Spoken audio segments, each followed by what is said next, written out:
আমাকে একজন বলেছে তার কোম্পানির মাধ্যমে দেশ থেকে লোক আনতে পারবে এবং আসার পরই ওয়ার্ক পারমিট পাবে।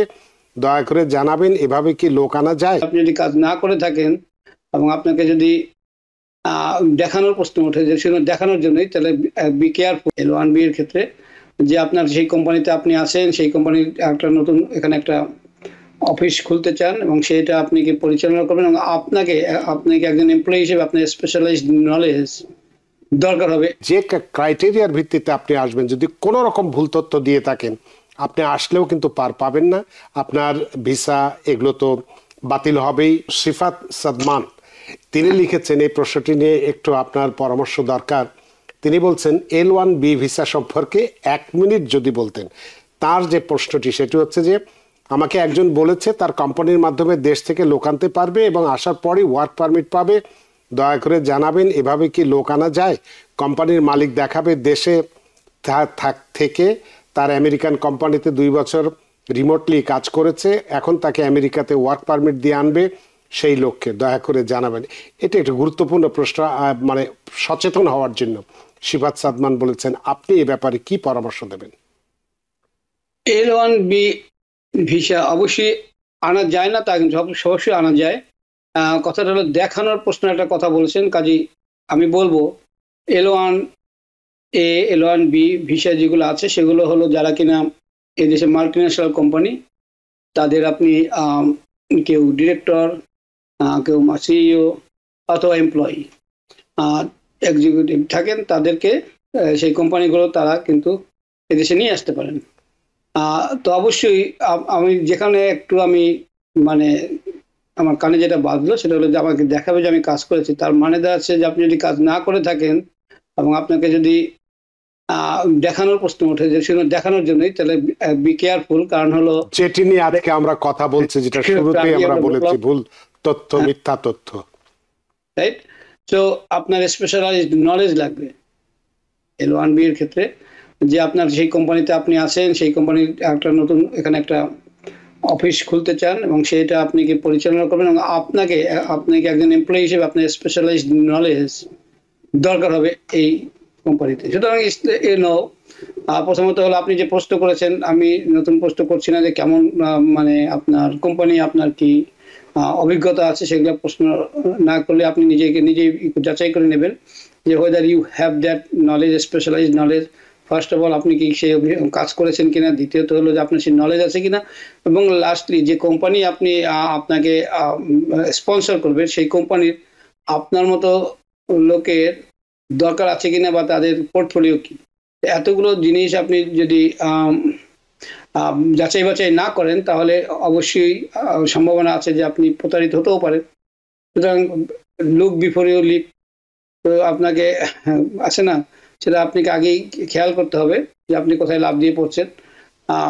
এনিওয়ে আমার মনে হয় যেটা আপনার জন্য সেটাই, মানে আমরা যেটুকুন আপনার আলোচনায় বুঝলাম এবং ওনার প্রশ্নের প্রেক্ষিতে সিফাত সাদমান, L1 ভিসায় আপনি আসতে পারবেন, এটা সত্যি। যেমন কিন্তু যে বিষয়টি আজকে আমরা প্রথমেই শুরু করেছি, আপনি অনুষ্ঠানটি প্রথম থেকে দেখবেন তাহলে বুঝবেন যে ক্রাইটেরিয়ার ভিত্তিতে আপনি আসবেন, যদি কোনো রকম ভুল তথ্য দিয়ে থাকেন আপনি আসলেও কিন্তু পার পাবেন না, আপনার ভিসা এগুলো তো বাতিল হবেই, আবার এটা ফেডারেল ক্রাইম হিসেবে বিবেচিত হবে এবং জেল, জরিমানা সবকিছু হতে পারে। সুতরাং বিষয়টি আপনার উপরে নির্ভর করছে এবং আপনার সিচুয়েশনের উপরে বা কিসের উপরে করছেন সেটার উপরে নির্ভর করছে। আপনার প্রশ্নের জন্য ধন্যবাদ। আমাদের বেশ কিছু প্রশ্ন ফেসবুকে আছে, ফেসবুক থেকে ছোট্ট একটি প্রশ্ন, অল্প এক কথায় উত্তর দিলেই হবে। রাব্বি চৌধুরী তিনি বলেছেন, আমি 2023-এ আমেরিকায় আসি ইমিগ্রান্ট হয়ে, এখন আমি 1 মাসের জন্য দেশে যেতে চাই, গেলে কোনো সমস্যা হবে কি? সংক্ষেপে। ধন্যবাদ। Yes and no.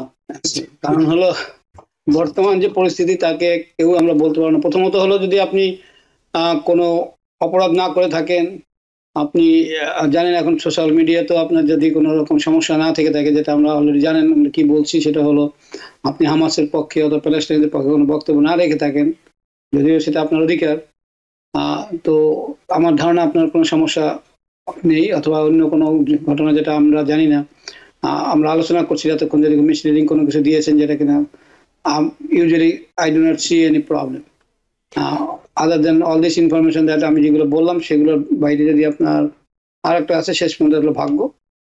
তো হোপফুলি নট। তো এই প্রবলেমগুলো বা এই লিডসগুলো দিয়ে আপনি বুঝতে পারবেন যে কতখানি আপনার জন্য এই মুহূর্তে দেশের বাইরে যাওয়া যুক্তিসঙ্গত অথবা সিদ্ধ। ধন্যবাদ। তার মানে সাধারণ নিয়মে যাওয়ায় কোনো সমস্যা নেই, কিন্তু বর্তমান পরিস্থিতি যেহেতু ক্রুশিয়াল, সেহেতু আপনাকে বিবেচনা করি আপনার প্রয়োজনের উপর নির্ভর করবে, গুরুত্বের উপর নির্ভর করে আপনি সিদ্ধান্ত নেবেন। অনেক ধন্যবাদ রাব্বি চৌধুরী। আরেকটি প্রশ্ন ফেসবুক থেকে নিয়ে টেলিফোনে আসবো। ইকবাল হোসেন, তিনি বলছেন, আমার আগামী মাসে ফাইনাল হিয়ারিং ডেট চলে এসেছে, নতুন ডকুমেন্টস কি কি অ্যাড করতে পারি, যেহেতু কান্ট্রি কন্ডিশন চেঞ্জ হয়েছে, দয়া করে জানাবেন, কি অ্যাডভাইস দেবেন? ওকে, ধন্যবাদ। প্রথমত স্পেসিফিকলি বলার মতো তো কোনো কিছু থাকে না, কারণ আপনার কেস যে না জানবে আপনার অ্যাটর্নি অবশ্যই আপনাকে হেল্প করতে পারবে, কিন্তু আপডেটেড কোনো ইনফরমেশন ইন জেনারেল যেটা আমি বলতে পারি, যদি আপডেটেড কোনো ইনফরমেশন থাকে, নতুন কোনো ঘটনা কিছু ঘটেছে কিনা, নতুন কি কারণে আপনি মনে করেন যে আপনার জীবনে এখনো বিপন্ন হতে পারে, যারা আগে অ্যাপ্লাই করেছিলেন তাদের অনেকেরই কারণ ছিল যে ক্ষমতাসীন দল তখনকার সময় যারা ছিল, আওয়ামী লীগের কারণে আপনাদের দেশ ত্যাগ করতে হয়েছে।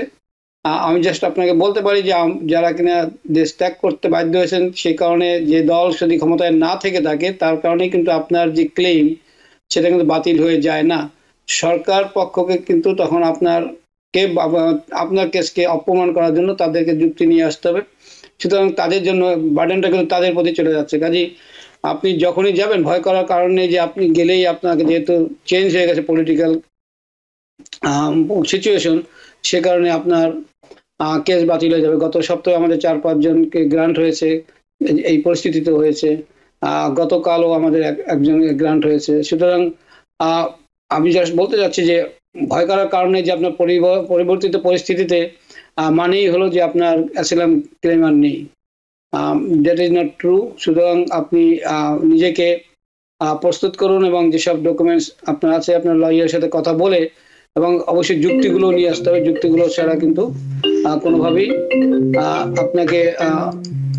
আপনাকে কিন্তু কোনো কিছু করতে পারবেন না। কারণ হলো প্রায় সময় দেখা যায় যে অনেক জাজদের মধ্যে একটা আগ্রহ থাকে, অনেক ডিএইচএস অ্যাটর্নির আগ্রহ থাকে যে তারা এক কথাই বলে দেবেন যে দেশে যেহেতু পরিবর্তিত পরিস্থিতি হয়ে গেছে, Awami league is no more in power, so you can go back.